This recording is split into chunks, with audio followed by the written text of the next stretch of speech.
اس کے لیے گائیڈنس تو ہمیں سیدھی اپنے مذہب سے ہی ملتی ہے کہ اپنے رمضان سے پہلے ہم 2-3 روزے رکھ سکتے ہیں.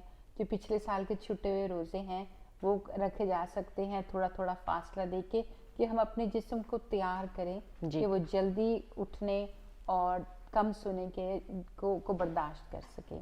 یہ جو اب نیا ٹرینڈ چل پڑا ہے کہ اب ہم افطاری کھائیں گے, اس کے بعد آرام سے ساری رات جاگے رہیں گے اور سوشل میڈیا دیکھیں گے, ٹی وی دیکھیں گے, اپنے فرینڈ سے گپے شپے ماریں گے اور اس کے بعد سحری کھا کے اکٹھے سو جائیں گے ایک ہی وقت. تو وہ worst form of sleep deprivation ہے کہ ہم نے اپنے جسم کو بالکل اس کا پیٹرن بھی چینج کر دیا اور کوئی بہتری بھی نہ کی.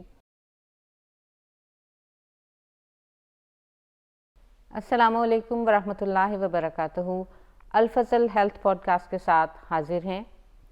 گزشتہ پروگراموں میں ہم نے رمضان المبارک میں صحت کے حوالے سے بہت سی باتیں کی, جس میں ہم نے خوراک کے متعلق, سحری اور افطاری کے متعلق اور ورزش کے متعلق بات کی.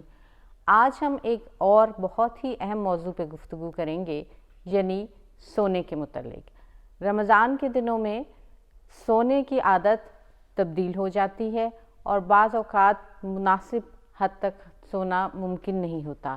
تو اس سلسلے میں ہم اپنے مہمان ڈاکٹر امت رضا کارمائیکل صاحبہ سے پوچھتے ہیں کہ رمضان میں ہم اپنے سلیپ پیٹرن کو کس طرح بہتر بنا سکتے ہیں. ڈاکٹر صاحبہ یہ بہت اہم سوال ہے اور یہ ایک ایسی چیز ہے جس پہ ریسرچ بھی کم ہے اور جس چیز کو ہم اہمیت بھی نہیں دیتے. لیکن یہ جو بھی روزہ رکھتا ہے وہ جانتا ہے کہ رمضان کے دوران سلیپ جو ہے وہ کم ہو جاتی ہے. عام طور پہ ایک انسان کو صحت مند رہنے کے لیے 8 گھنٹے سونے کی ضرورت ہے. رمضان میں تو 8 گھنٹے سونا ممکن نہیں ہے, انسان دیر کو سوتا ہے, جلدی جاگتا ہے. تو اس کے لیے ہم بہت سارے طریقوں سے اپنے آپ کو, اپنی صحت کو برقرار رکھ سکتے ہیں.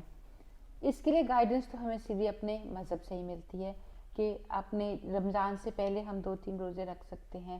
جو پچھلے سال کے چھٹے ہوئے روزے ہیں وہ رکھے جا سکتے ہیں تھوڑا تھوڑا فاصلہ دے کے, کہ ہم اپنے جسم کو تیار کریں کہ وہ جلدی اٹھنے اور کم سونے کے کو برداشت کر سکے.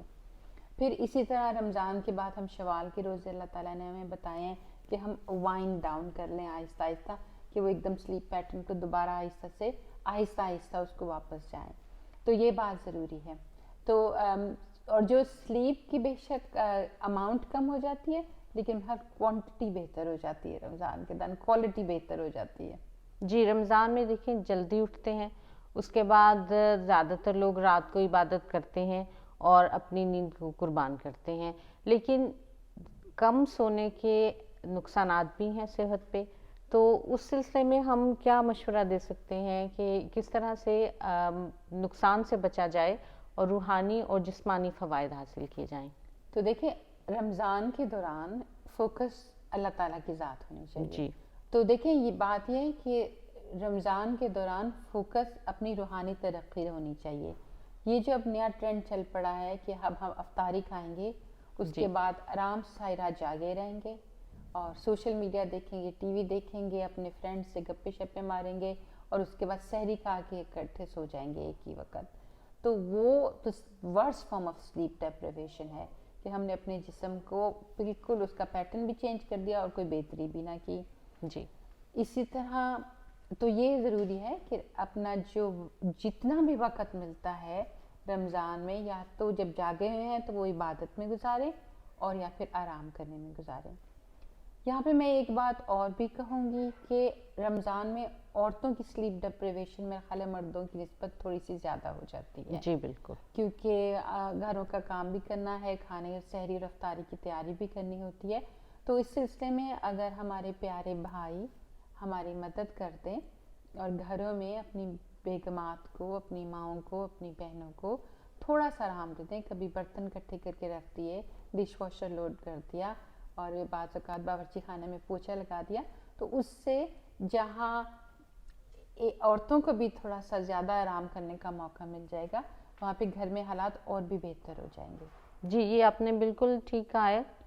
بعض اوقات جب بچے چھوٹے ہوتے ہیں اس وقت اسکول لے کے جانا, لے کے آنا, مختلف وقت پہ اس وقت خواتین کے لیے آرام کرنا ایون رات کو تو چھوڑیں دن کو بھی ممکن نہیں ہوتا. جی. تو اس وقت اگر گھر کے دوسرے افراد مرد حضرات ہمارے بھائی مدد کریں تو یقیناً وہ ایک تو ہمارے پیارے نبی رسول اللہ صلی اللہ علیہ وسلم کے سنت پر بھی عمل کرنے والے ہوں گے, دوسرے گھر کے ماحول کو بھی بہتر بنانے والے ہوں گے. بالکل. تو رمضان میں نیند کی کمی جو ہے اس کی اگر اس کو صحیح طریقے سے کیا جائے تو وہ ہماری ذہنی ڈیولپمنٹ کے لیے ضروری ہے. جیسے میں آپ کو مثال دیتی ہوں, وزن اٹھانا, بہت زیادہ وزن اٹھانا بھی صحت کے لیے خراب ہے, لیکن اگر اس کو ایسے طریقے سے جم جا کے پراپرلی انڈر انسٹرکشن اٹھایا جائے تو اس سے ہمارے پٹھے مضبوط ہوتے ہیں. اسی طرح جو رمضان میں ہماری نیند کم ہوتی ہے اس کو احسن طریقے سے مینیج کیا جائے تو وہ ہماری ذہنی طاقت عطا کرتی ہے, ہمارے دماغ کو مضبوط کرتی ہے. جی بہت شکریہ آپ کا. تو رمضان میں نیند کے متعلق نیند کی کمی تو یقیناً ہوتی ہے, لیکن اگر اس کو ہم سارے گھر والے مل کے ایک دوسرے کا خیال کریں تو کوئی بھی فرد ایسا نہیں ہوگا جو زیادہ اس وجہ سے تکلیف میں ہو یا برداشت نہ کر سکے.